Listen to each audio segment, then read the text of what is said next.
Guys, ಇಲ್ಲಿ ನಾನೀಗ mutton ಮಾಡಲಿಕ್ಕೆ 1 ಕಿಲೋವಷ್ಟು ಮಟನ್ ಇದೆ. ಇದನ್ನೀಗ ಚೆನ್ನಾಗಿ ತೊಳೆದು ತರ್ತೇನೆ ನಾನು. ಆಮೇಲೆ ಇದನ್ನು ಬೇಯಿಸ್ಲಿಕ್ಕೆ ಇಡುವ. ಏನೆಲ್ಲ ಸಾಮಗ್ರಿ ಹಾಕಬೇಕಂತ ನಾನು ಹೇಳ್ತೇನೆ. ಗೈಸ್, ಇಲ್ಲಿ ನಾನು ಮಟನ್ ಮಾಡಲಿಕ್ಕೆ 1 ಕಿಲೋ ಆಗುವಷ್ಟು ಮಟನನ್ನು ತಗೊಂಡಿದ್ದೇನೆ. ಇದನ್ನೀಗ ನಾನು ಚೆನ್ನಾಗಿ ತೊಳೆದುಕೊಂಡು ತರ್ತೇನೆ. ಆಮೇಲೆ ಇದಕ್ಕೆ ಬೇಕಾಗುವ ಮಸಾಲೆಯನ್ನು ತೆಗಿತೇನೆ. ಈಗ ನಾನು ತೊಳೆದು ತರ್ತೇನೆ. ಈಗ ನಾನು ಮಟನನ್ನು ಕುಕ್ಕರಲ್ಲಿ ಬೇಯಿಸ್ಲಿಕ್ಕೆ ಇಡ್ತೇನೆ. ನನ್ನ ಹತ್ರ ಇನ್ಸ್ಟೆಂಟ್ ಪಾಟ್ ಇದೆ. ಅದರಲ್ಲಿ ನಾನು ಕುಕ್ಕರಲ್ಲಿ ಮಟನ್ನು ಬೇಯಿಸ್ಲಿಕ್ಕೆ ಇಡ್ತೇನೆ. ಈಗ ಅದಕ್ಕೆ ಮಟನ್ ಹಾಕ್ತೇನೆ. ಮಟನ್ ಚೆನ್ನಾಗಿ ತೊಳೆದು ತಂದೆ. ಆಮೇಲೆ ಅದಕ್ಕೆ ಈಗ ನಾನು ಒಂದು ಈರುಳ್ಳಿ ಹಾಕ್ತೇನೆ. ಸಣ್ಣಗೆ ಹಚ್ಚಿದ ಈರುಳ್ಳಿ ಮತ್ತು ಒಂದು ಟೊಮೆಟೊ ಉಂಟು. ಟೊಮೆಟೊ ಹಣ್ಣು ಸಹ ಹಾಕ್ತೇನೆ. ಇದೆಲ್ಲ ಹಾಕಿ ಸ್ವಲ್ಪ ಉಪ್ಪು ಹಾಕಿ ಅರಶಿನ ಹಾಕಿ ಕೆಂಪು ಮೆಣಸಿನ ಪುಡಿ ಹಾಕ್ತೇನೆ. ಈಗ ನಾನು ಈ ಪಾತ್ರೆಯನ್ನು ಈಗ ಕುಕ್ಕರ್ ಒಳಗೆ ಇಡ್ತೇನೆ. ಕುಕ್ಕರ್ ಒಳಗೆ ಇಟ್ಟು ಅದಕ್ಕೆ ಸ್ವಲ್ಪ ಉಪ್ಪು, ಬೇಯಲಿಕ್ಕೆ ಸ್ವಲ್ಪ ಉಪ್ಪು, ಆಮೇಲೆ ಅರಶಿನ ಹಾಕ್ತೇನೆ. ಸ್ವಲ್ಪ 1 ಸ್ಪೂನಷ್ಟು ಅರಶಿನ ಹಾಕ್ತೇನೆ. ಆಮೇಲೆ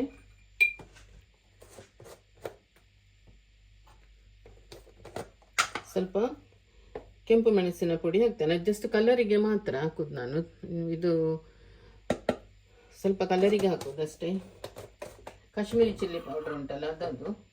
ಈಗ ಚೆನ್ನಾಗಿ ಇದನ್ನು ಮಿಕ್ಸ್ ಮಾಡ್ತೇನೆ. ನೀರೇನು ಹಾಕ್ಲಿಕ್ಕಿಲ್ಲ. ಇದು ನೋಡಿ, ಈಗ ಮಿಕ್ಸ್ ಮಾಡ್ತೇನೆ.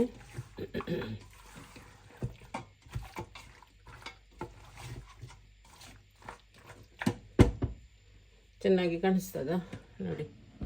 ಇದೀಗ ಚೆನ್ನಾಗಿ ಮಿಕ್ಸ್ ಮಾಡಿ ಮತ್ತೇನು ಹಾಕ್ಲಿಕ್ಕಿಲ್ಲ. ಇದನ್ನೀಗ ನಾನು ಬೇಯಿಸ್ಲಿಕ್ಕೆ ಇಡ್ತೇನೆ.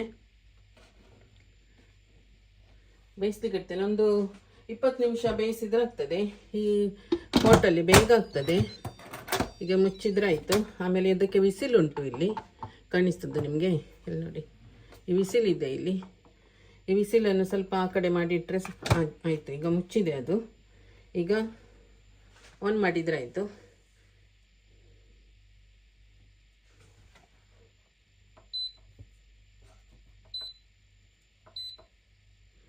ಈಗ ಒಂದು 20 ನಿಮಿಷ ಇಡ್ತೇನೆ. ಅದು ಶಬ್ದ ಏನು ಮಾಡುವುದಿಲ್ಲ ಅದರಷ್ಟಕ್ಕೆ. ಮತ್ತು 20 ನಿಮಿಷ ಆದ ಮೇಲೆ ಅದು ತನ್ನಷ್ಟಕ್ಕೆ ಬಂದಾಗ್ತದೆ. ನಾನೀಗ ಮಟನಿದ್ದು ಸುಕ್ಕ ಮಾಡಲಿಕ್ಕೆ ಮಸಾಲವನ್ನು ತೆಗಿತೇನೆ. ಇದು ಡ್ರೈ ಮಸಾಲ. ಅದನ್ನು ಡ್ರೈ ರೋಸ್ಟ್ ಮಾಡಬೇಕು ಎಲ್ಲ ಮಸಾಲವನ್ನು. ಈಗ ನಾನಿಲ್ಲಿ ಒಂದು ದಾಲ್ಚಿನ್ನಿ ತಗೊಳ್ತೇನೆ, 1-2-3 ತುಂಡು. ಆಮೇಲೆ ಒಂದು ಕಪ್ಪು ಏಲಕ್ಕಿ ಉಂಟಲ್ಲ, ಅದು ಒಂದು 3 ಸಣ್ಣ ಏಲಕ್ಕಿ ತಗೊಂಡಿದ್ದೇನೆ, ಬಿಳಿ ಏಲಕ್ಕಿ. ಮತ್ತು ಇದು ಸ್ಟಾರ್ ಅನೀಸ್ ಇದೆ ಇಲ್ಲಿ, 1-2 ತುಂಡು ತಗೊಂಡಿದ್ದೇನೆ. ಮತ್ತು ಇದು ಲವಂಗ ತಗೊಂಡಿದ್ದೇನೆ ಸ್ವಲ್ಪ. ಇದೆಲ್ಲವನ್ನು ಈಗ ಸ್ವಲ್ಪ ಇದಕ್ಕೆ ಬಾಣಲೆಗೆ ಬಿಸಿ ಮಾಡಲಿಕ್ಕೆ ಇಟ್ಟಿದ್ದೆ, ಅದರಲ್ಲಿ ಸ್ವಲ್ಪ ಹಾಕುವ. ಹಾಗೆ ಅದರ ಜೊತೆಗೆ ಈಗ ನಾನು ಸ್ವಲ್ಪ ರೋಸ್ಟ್ ಆಗಲಿ, ಸಣ್ಣ ಉರಿಯಲ್ಲಿ ಇಡಬೇಕು. ತುಂಬ ಗರಂ ಮಸಾಲೆ ಹಾಕೋದಿಲ್ಲ. ತುಂಬ ಗರಂ ಮಸಾಲೆ ಇಷ್ಟ ಆಗೋದಿಲ್ಲ, ಅದಕ್ಕೆ ಹಾಕೋದಿಲ್ಲ. ಮತ್ತು ಅದರದ್ದೇ ಸ್ಮೆಲ್ ಬರ್ತದೆ ಅಂತ ಅದಕ್ಕೆ ಹಾಕೋದಿಲ್ಲ ಜಾಸ್ತಿ. ಸ್ವಲ್ಪ ಹಾಕ್ತೇನೆ. ಈಗ ಅದಕ್ಕೆ ಸ್ವಲ್ಪ ಕೊತ್ತಂಬರಿಯನ್ನು ಹಾಕ್ತೇನೆ. ಕೊತ್ತಂಬರಿ ಅಂತ ಹೇಳಿದರೆ ಒಂದು 2 ಸ್ಪೂನ್ ಸಾಕು, ಜಾಸ್ತಿ ಬೇಡ. 1-2 ಸ್ಪೂನ್ ಹಾಕ್ತೇನೆ. 1-2 2 ಸ್ಪೂನ್ ಇದೆ. ಅದನ್ನು ಸಹ ಸ್ವಲ್ಪ ಫ್ರೈ ಮಾಡ್ತೇನೆ. ಎಲ್ಲರೂ ಬೇರೆ ಬೇರೆ ವಿಧಾನದಲ್ಲಿ ಮಾಡ್ತಾರೆ. ಎಲ್ಲರೂ ತೆಗೆಯುವಂಥ ಮಸಾಲೆ ರೀತಿ ಬೇರೆ ಆಗಿರ್ತದೆ ಅಲ್ವಾ. ಹಾಗೆ ಇದು ನಾನು ಮಾಡುವಂಥದ್ದು. ನಾನು ಈ ರೀತಿ ಮಾಡ್ತೇನೆ.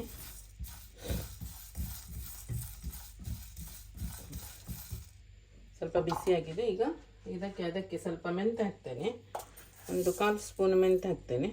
ಇಷ್ಟು ಮೆಂತ್ಯ ಹಾಕ್ತೇನೆ. ಅದು ಸ್ವಲ್ಪ ಬಿಸಿ ಆಗಲಿ.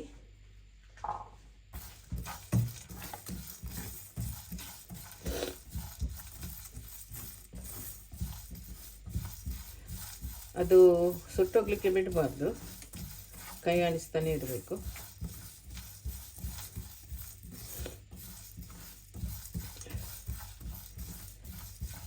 ಈಗ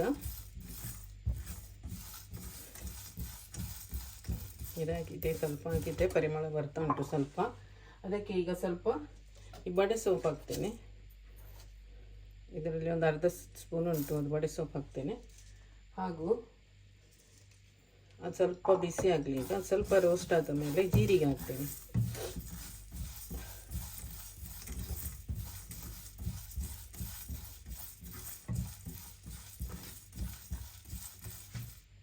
ಸ್ವಲ್ಪ ಜೀರಿಗೆ ಹಾಕುವ, 1 ಸ್ಪೂನಷ್ಟು ಜೀರಿಗೆ ಹಾಕ್ತೇನೆ.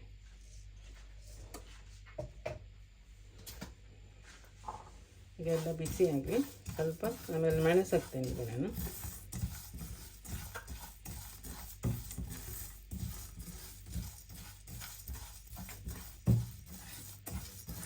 ಇದು ಪೌಡರ್ ಮಾಡಲಿಕ್ಕಿದೆ. ಈ ಮಸಾಲೆ ಆಗುವ ತನಕ ಅಲ್ಲಿ ಕುಕ್ಕರಲ್ಲಿ ಮಟನ್ ಬೇಯ್ತದೆ.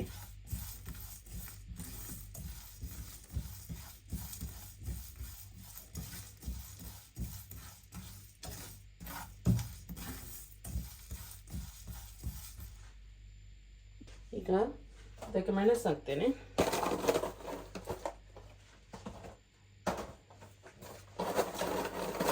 ಕೆಲವರು ಪೆಪ್ಪರ್ ಹಾಕ್ತಾರೆ, ಪೆಪ್ಪರ್ ಸಹ ಹಾಕ್ಬೋದು. ನನಗೆ ಪೆಪ್ಪರ್ ಇದಷ್ಟು ಇಷ್ಟ ಇಲ್ಲ, ಇದಿಷ್ಟು ಈಗ ಸಾಕು, ತುಂಬ ಖಾರ ಬೇಡ. ಪೆಪ್ಪರ್ ಸಹ ಹಾಕ್ಬೋದು ಇದಕ್ಕೇನೆ. ಖಾರ ತಿನ್ಲಿಕ್ಕೆ ಆಗೋದಿಲ್ಲ ಜಾಸ್ತಿ, ಹಾಗಾಗಿ ನಾವು ಯಾವುದೋ ಒಂದೇ ಮೆಣಸು ಹಾಕೋದು. ಕೆಂಪು ಮೆಣಸಿದ್ರೆ ಕೆಂಪು ಮೆಣಸು, ಮತ್ತು ಕೆಲವುದಕ್ಕೆಲ್ಲ ಪೆಪ್ಪರ್ ಇದ್ದೆಲ್ಲ, ಪೆಪ್ಪರ್ ಚಿಕನ್ ಅದೆಲ್ಲ ಮಾಡಿದರೆ ಮಾತ್ರ ಪೆಪ್ಪರ್ ಹಾಕ್ತೇನೆ, ಅದಕ್ಕೆ ಮೆಣಸು ಹಾಕೋದಿಲ್ಲ, ಹಾಗಾಗಿ ಪೆಪ್ಪರ್ ಹಾಕ್ತೇನೆ. ಮತ್ತು 2 ಸಹ ಹಾಕ್ಲಿಕ್ಕೆ ಹೋದರೆ ತುಂಬ ಉರಿ ಬರ್ತದೆ, ತಿನ್ಲಿಕ್ಕೆ ಆಗೋದಿಲ್ಲ. ಫುಡ್ ಎಂಜಾಯ್ ಮಾಡಲಿಕ್ಕೆ ಆಗೋದಿಲ್ಲ ನನಗೆ ತುಂಬ ಖಾರ ಇದ್ದರೆ. ಇದೀಗ ಸ್ವಲ್ಪ ಬಿಸಿ ಆಗಲಿ. ಇದೀಗ ಮೆಣಸೀಗ ಸರಿಯಾಗಿ ಎಲ್ಲ ಸಾಮಾನೆಲ್ಲ ಹುರಿದಿದೆ. ಈಗ ಒಳ್ಳೆ ಘಮ ಬರ್ತಾ ಉಂಟು, ಒಳ್ಳೆ ಪರಿಮಳ ಬರ್ತದೆ. ಈಗ ನಾವಿದನ್ನು ಸ್ವಲ್ಪ ತಣಿಲಿಕ್ಕೆ ಬಿಡಬೇಕು. ಪೌಡರ್ ಮಾಡುವ ಮೊದಲು ಸ್ವಲ್ಪ ತಣಿಲಿ.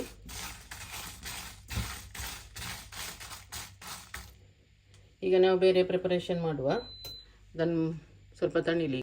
ಈಗ ಪುನಃ ನಾನು ಈಗ ಪಾತ್ರೆ ಇಟ್ಟಿದ್ದೇನೆ, ಅದಕ್ಕೆ ಸ್ವಲ್ಪ ತೆಂಗಿನೆಣ್ಣೆ ಹಾಕ್ತೇನೆ. ಸ್ವಲ್ಪ ಸಾಕು, ತುಂಬ ಬೇಡ.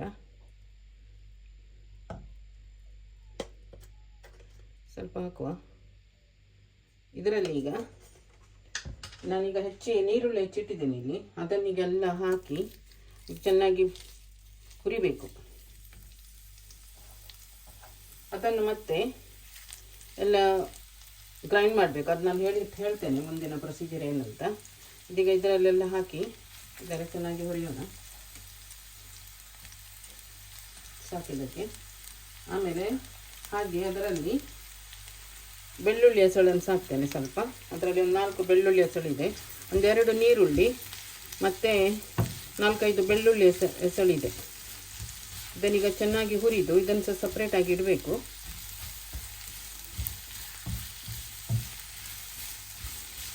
ತುಂಬ ಕೆಂಪಾಗೋ ತನಕ ಹುರಿಬೇಕಂತ ಏನಿಲ್ಲ, ಒಂದು ಸ್ವಲ್ಪ ಬಾಡಬೇಕು ಅಷ್ಟೇ.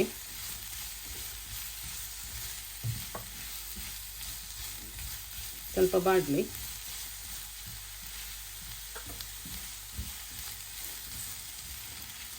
ಹಾಗೆ ನಮಗೆ ತೆಂಗಿನಕಾಯಿ ತುರಿ ಬೇಕು, 1/4 ಕಪ್ಪಷ್ಟು ನಾನು ತೆಂಗಿನಕಾಯಿ ತುರಿ ತಗೊಂಡಿದ್ದೇನೆ. ಆ ತೆಂಗಿನಕಾಯಿ ತುರಿ ಸಹ ಇದು ಈಗ ಫ್ರೈ ಆದಮೇಲೆ ತೆಂಗಿನಕಾಯಿ ತುರಿಯನ್ನು ಸ್ವಲ್ಪ ಫ್ರೈ ಮಾಡಬೇಕು.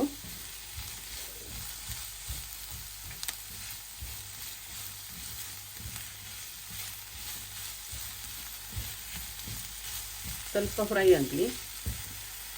ಈರುಳ್ಳಿ ಈಗ ನೋಡಿ, ಈಗ ಸ್ವಲ್ಪ ಪಿಂಕ್ ಆಗ್ತಾ ಬಂದಿದೆ. ಇದೀಗ ಇಷ್ಟಾದರೆ ಸಾಕು. ಈಗ ನಮಗೆ ತೆಂಗಿನಕಾಯಿ ತುರಿಯನ್ನು ಫ್ರೈ ಮಾಡಬೇಕು ಆಯಿತಾ. ಈಗ ಅದೇ ಪ್ಯಾನಿಗೆ ಸ್ವಲ್ಪ ತೆಂಗಿನಕಾಯಿ ತುರಿ ಹಾಕ್ತೇನೆ.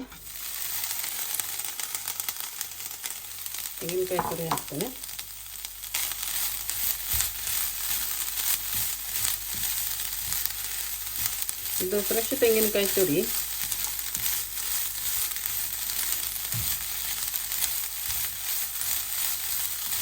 ಸ್ವಲ್ಪ ಫ್ರೈ ಆದರೆ ಸಾಕು, ಜಾಸ್ತಿ ಆಗಬೇಕಂತೇನಿಲ್ಲ. ಕೆಲವರು ಮಾಡ್ತಾರೆ, ಕೆಲವರು ಮಾಡೋದಿಲ್ಲ. ಸ್ವಲ್ಪ ಹಸಿ ವಾಸನೆ ಹೋಗುವಷ್ಟರಲ್ಲಿ ಮಾತ್ರ. ಇದಕ್ಕೆ ನಾನು ಸ್ವಲ್ಪ ಈಗ ಬೇವಿನ ಸೊಪ್ಪು ಹಾಕ್ತೇನೆ. ಕರಿಬೇವಿನ ಸೊಪ್ಪು ನನ್ನ ಹತ್ರ ಇದೆ ಇಲ್ಲಿ ನೋಡಿ, ಇದನ್ನು ಹಾಕ್ತೇನೆ ನಾನೀಗ.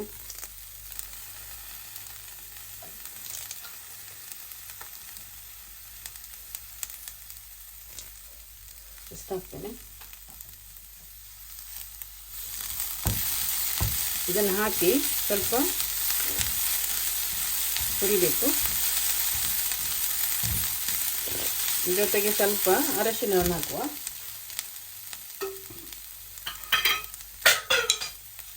ಸ್ವಲ್ಪ ಅರಶಿನವನ್ನು ಹಾಕ್ತೇನೆ.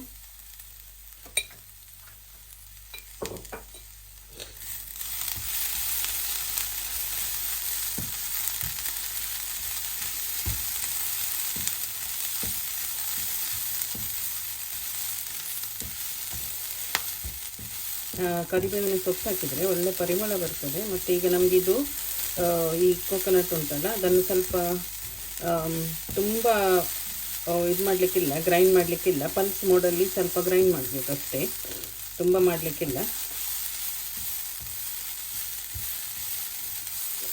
ಸ್ವಲ್ಪ ಡ್ರೈ ಆಗುವ ತನಕ ಮಾತ್ರ, ಜಾಸ್ತಿ ಬೇಡ ತುಂಬ ಫ್ರೈ ಆಗೋದು. ಇದೀಗ ಆಗಿದೆ, ಒಳ್ಳೆ ಪರಿಮಳ ಬರ್ತಾ ಉಂಟು. ಇದೀಗ ಆಗಿದೆ. ಈಗ ಸ್ಟವನ್ನು ಬಂದ್ ಮಾಡಿ ಇದನ್ನು ಸಹ ತಣಿಲಿಕ್ಕಿಡುವ. ಅಷ್ಟರಲ್ಲಿ ಮಟನ್ ಬೇಯ್ತದೆ ಆ ಸೈಡಲ್ಲಿ. ಇದನ್ನೀಗ ನಾನೆಲ್ಲ ಪೌಡ್ರ್ ಮಾಡಿ ತರ್ತೇನೆ. ಇದಾಗಿದೆ ಈಗ. ಇದು ನೋಡಿ, ನಾನೀಗ ಎಲ್ಲ ಮಸಾಲೆಯನ್ನು ಪೌಡ್ರ್ ಮಾಡಿ ತಂದಿದ್ದೇನೆ. ಹಾಗೆ ಈಗ ನಾನು ಈ ತೆಂಗಿನಕಾಯಿ ತುರಿ ಉಂಟಲ್ಲ, ಇದು ಸಹ, ಮತ್ತು ಇಲ್ಲಿ ನೀರುಳ್ಳಿ ನಾನು ಫ್ರೈ ಮಾಡಿ ಇಟ್ಟಿದ್ದೇನಲ್ಲ, ಅದು ಎರಡನ್ನು ಸಹ ನಾನು ಪಲ್ಸ್ ಮೋಡಲ್ಲಿ ಈಗ ನಾನು ಮಿಕ್ಸ್ ಮಾಡಿ ಎಲ್ಲ ಪೌಡರ್ ಮಾಡಿ ತರ್ತೇನೆ. ಈಗ ಮಟನ್ ನೋಡಿ, ಇದು ಚೆನ್ನಾಗಿ ಬೆಂದಿದೆ. ಇಷ್ಟು ನೀರು ಬಿಟ್ಟಿತ್ತು ನೋಡಿ, ನಾನು ಒಂದು ಚೂರು ಸಹ ನೀರು ಹಾಕಲಿಲ್ಲ ನೋಡಿ, ಅಷ್ಟು ನೀರು ಬಿಟ್ಟಿದೆ. ಎಲ್ಲ ಚೆನ್ನಾಗಿ ಬೆಂದಿದೆ. ಈಗ ಇದನ್ನೀಗ ಇನ್ನೊಂದು ಪಾತ್ರೆಗೆ ಶಿಫ್ಟ್ ಮಾಡ್ತೇನೆ. ನಾನು ಇನ್ನೊಂದು ಪಾತ್ರೆಗೆ ಹಾಕುವ. ಈಗ ನಾನು ಇದನ್ನು ಬೇರೆ ಪಾತ್ರೆಗೆ ಹಾಕಿದ್ದೇನಲ್ಲ, ಅದಕ್ಕೀಗ ಈ ಪೌಡ್ರ್ ಉಂಟಲ್ಲ ಮಾಡಿದ್ದೆಲ್ಲ ಹಾಕೋದು ಬೇಡ, ಸ್ವಲ್ಪ ಹಾಕ್ತೇನೆ. ಸ್ವಲ್ಪ ಹಾಕಿ ಅದನ್ನು ಸ್ವಲ್ಪ ಮಟನ್ ಒಟ್ಟಿಗೆ ಬೇಯಲಿ, ಅದು ಸಾಕು. ಸ್ವಲ್ಪ ಮಸಾಲೆ ಎಲ್ಲ ಚೆನ್ನಾಗಿ ಎಳ್ಕೊಳ್ತದೆ ಈಗ ಹಾಕಿದರೆ ಸ್ವಲ್ಪ ಪೌಡರ್. ಒಂದು 2 ನಿಮಿಷ ಹಾಗೆ ಅದರೊಟ್ಟಿಗೆ ಕುದಿಲಿ.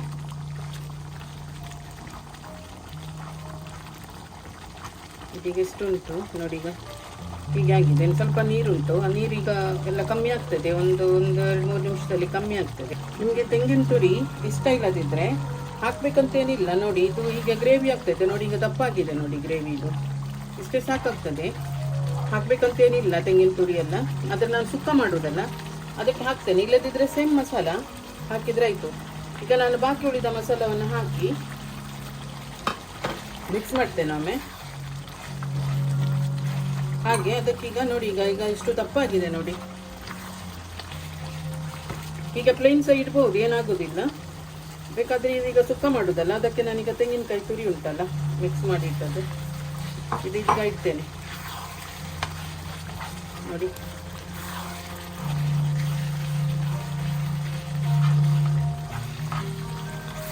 ಸ್ವಲ್ಪ ಡ್ರೈ ಆಗ್ತದೆ ಈಗ. ಇದು ತೆಂಗಿನಕಾಯಿ ತುರಿ ಹಾಕಿದ ಮೇಲೆ ಮತ್ತೆ ಸಹ ಡ್ರೈ ಆಗ್ತದೆ.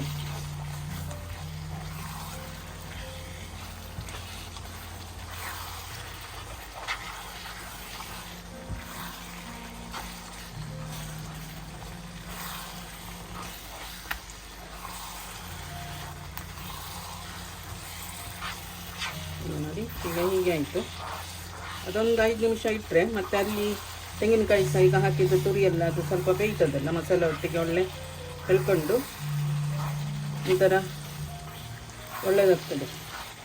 ಈಗ ಸರಿ ಉಪ್ಪು ಎಲ್ಲ ಸರಿ ಉಂಟಂತ ನೋಡಿ ಆಮೇಲೆ ಇದಕ್ಕೆ ಒಂದು ಲಾಸ್ಟಿಗೆ ನಾನೊಂದು ಸೀಸನಿಂಗ್ ಮಾಡ್ತೇನೆ.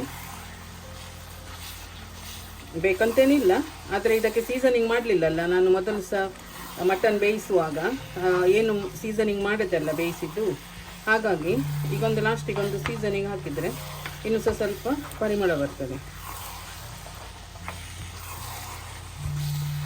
ಇದು ನೋಡಿ, ಇದೀಗ ಡ್ರೈ ಆಗ್ತಾ ಬಂದಿದೆ. ಹೀಗೆ ಇನ್ನೂ ಸಹ ಡ್ರೈ ಆಗಬೇಕು.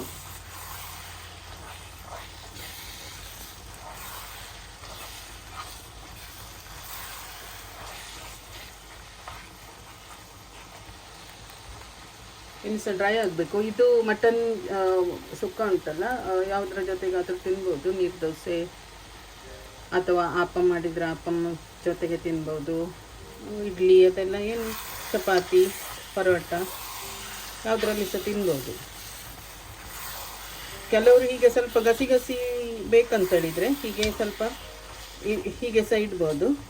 ಇಲ್ಲದ್ರೆ ತುಂಬ ಡ್ರೈ ಬೇಕಂತಾದರೆ ಇನ್ನು ಸ್ವಲ್ಪ ಇಟ್ಟರೆ ಡ್ರೈ ಆಗ್ತದೆ.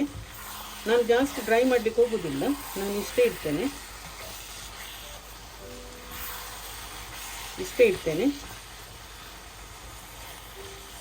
ಇದೀಗ ನೋಡಿ ಹೇಗೆ ಬಂದಿದೆ. ಇದು ಒಳ್ಳೆಯದಾಗಿದೆ. ಈಗ ಉಪ್ಪೆಲ್ಲ ಸರಿ ಉಂಟು. ಇದಕ್ಕೆ ಟೊಮೆಟೊ ಹಾಕಿದ್ದಲ್ಲ, ಆವಾಗ ಸ್ವಲ್ಪ ಟೊಮೆಟೊ ಹಣ್ಣಿದ್ದ ಹುಳಿ ಸಹ ಸ್ವಲ್ಪ ಇರ್ತದೆ. ಮತ್ತು ಎಕ್ಸ್ಟ್ರಾ ಹುಳಿ ಏನು ಹಾಕಬೇಕಂತೇನಿಲ್ಲ ಇದಕ್ಕೆ. ಇದು ಅಲ್ಲೇ ಈಗ ಗಟ್ಟಿ ಆಗ್ತದೆ ಸ್ವಲ್ಪ, ಇನ್ನು ಸ್ವಲ್ಪ ಇಟ್ಟರೆ ಹಾಗೆ ಅಲ್ಲೇ ಗಟ್ಟಿ ಆಗ್ತದೆ ನೋಡಿ. ಇದಿಷ್ಟು ಗಟ್ಟಿ ಆಯ್ತು. ಈಗ ಇನ್ನು ಸ್ವಲ್ಪ ಹೊತ್ತಲ್ಲಿ ಪುನಃ ಗಟ್ಟಿ ಆಗ್ತದೆ. ಈಗ ಇದಕ್ಕೆ ನಾನು ಸೀಸನಿಂಗ್ ಮಾಡ್ತೇನೆ.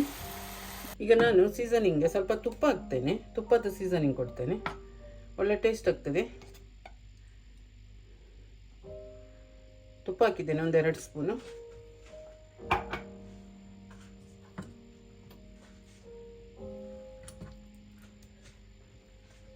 ಸ್ವಲ್ಪ ಬಿಸಿ ಆಗಲಿ. ಸ್ವಲ್ಪ ಬಿಸಿ ಆದ ಮೇಲೆ ಅದಕ್ಕೀಗ ಈ ಕರಿಬೇವಿನ ಸೊಪ್ಪು ಉಂಟಲ್ಲ, ಅದನ್ನು ಹಾಕ್ತೇನೆ. ಅದು ಸಿಡಿಯುವಾಗ ಈಗ ಸಿಡಿಯುವುದಲ್ಲ, ಈಗ ಸ್ವಲ್ಪ ನೀರುಳ್ಳಿ ಹಾಕುವ. ಸ್ವಲ್ಪ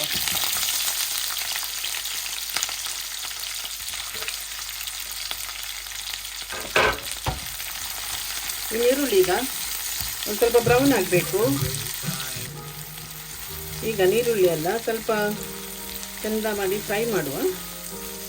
ಸ್ವಲ್ಪ ಫ್ರೈ ಆಗಬೇಕು.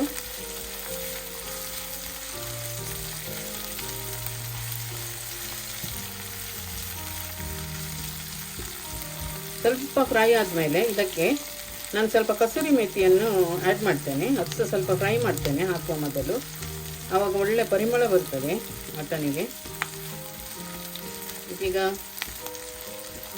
ಫ್ರೈ ಆಗಲಿ ಸ್ವಲ್ಪ. ಈಗ ಇದು ನೋಡಿ ಸ್ವಲ್ಪ ಬ್ರೌನ್ ಆಗ್ತಾ ಬಂದಿದೆ. ಈಗ ಇದಕ್ಕೆ ಸ್ವಲ್ಪ ಕಸೂರಿ ಮೇಥಿಯನ್ನು ಹಾಕ್ತೇನೆ. ತುಂಬ ಬೇಡ, ಸ್ವಲ್ಪ ಸಾಕು.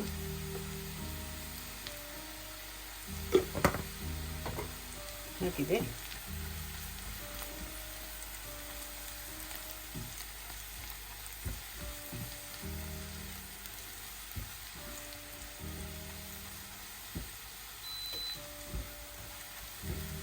ಇದು ನೋಡಿ, ಇದೀಗ ಒಳ್ಳೆ ಘಮ ಬರ್ತಾ ಉಂಟು. ಕಸೂರಿ ಮೇಥಿ ಎಲ್ಲ ಹಾಕಿದ್ದಲ್ಲ, ಕಸೂರಿ ಮೇಥಿ, ಕರಿ ಲೀವ್ಸ್ ಅದರದ್ದೆಲ್ಲ ಒಳ್ಳೆ ಪರಿಮಳ ಬರ್ತಾ ಉಂಟು.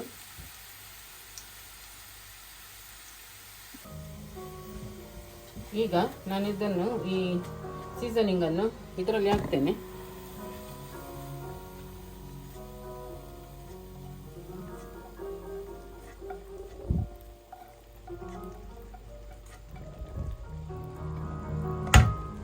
ಓಕೆ ನೋಡಿ, ಇದರಲ್ಲಿ ಹಾಕಿದ್ದೇನೆ. ಈಗ ಚಂದ ಮಾಡಿ ಇದನ್ನೊಮ್ಮೆ ಮಿಕ್ಸ್ ಮಾಡುವ.